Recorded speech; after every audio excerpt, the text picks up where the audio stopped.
Noong panahong iyon, may ilang Saduceo na lumapit kay Jesus. Ang Saduceo ay hindi naniniwala na muling bubuhayin ang mga patay. Guro, anila, naglagda po si Moises ng ganitong batas para sa amin. Kung mamatay ang isang lalaki at naiwang walang anak ang kanyang asawa, ang kapatid na lalaki dapat pakasal sa balo upang magkaanak sila para sa namatay. May 7 magkakapatid na lalaki, nag-asawa ang panganay at namatay na walang anak. Napakasal sa balo ang pangalawa at namatay. Gayon din ang nangyari sa pangatlo hanggang sa pampito.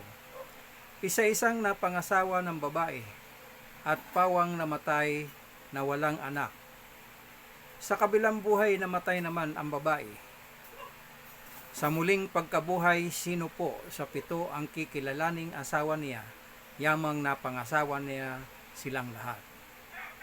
Sumagot si Jesus, sa buhay na ito ang mga lalaki at mga babae nag-aasawa, ngunit ang mga lalaki, babaeng karapat-dapat na muling bubuhayin para sa kabilang buhay ay hindi na mag-aasawa.